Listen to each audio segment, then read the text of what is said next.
ចឹងអីសបាយយើងឆ្កឹះណាយើងឆ្កឹះឲ្យប្រយ័ត្នណាយើងខ្លះប្រើប្រភេទម៉ូតូដែលមានប្រើតេឡេអញ្ចឹងណាហើយពេលដែលអស់ថ្មបងប្អូនយើងចេះតែអាសាសួរថាយើងទៅដូរនៅណាយើងដូរខ្លួនឯងបានអត់អញ្ចឹងក្នុងវីដេអូនេះខ្ញុំប្រាប់បងប្អូនពីរបៀបដូរថ្មណាយើងរបៀបដោះហើយរបៀបទៅទិញថ្មដូរខ្លួនឯងអញ្ចឹងណាបងប្អូនអញ្ចឹង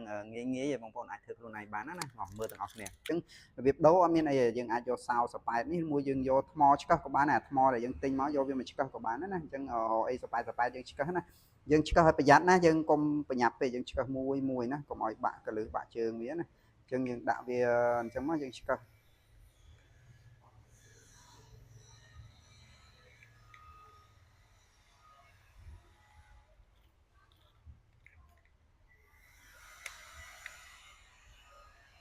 នេះបងប្អូនបើកបានហ្នឹងអញ្ចឹងសោវារៀងអញ្ចឹងនេះបងប្អូនណាយើងទៅទិញឲ្យដូចរបស់វាមកហើយយើងមានទល់វីសប៉ែតមួយទៀតយើងដើម្បីឆ្កឹះសោនឹងចេញណាបងប្អូនអាហ្នឹងក៏យើងឆ្កឹះឲ្យស្រួលដែរកុំឲ្យវាបាក់ជើងបងប្អូនណាអញ្ចឹងតែប៉ុណ្្នឹងឯងបងប្អូនឃើញនេះសោរបស់វាមានលេខមានវាតេឡេថ្មរបស់វាណាបងប្អូនយើងទិញឲ្យដូចរបស់វាមកហើយទិញរបស់ដែលស៊ីនណាចង់និយាយស៊ីនណាហើយយើងដាក់ផ្កាប់បងប្អូននេះដាក់ចេះណាអាលេខនេះទៅក្រោយនេះលេខនេះទៅក្រោយណាយើងដាក់អញ្ចឹងទៅរុញសកត់វាឲ្យចូលវិញមក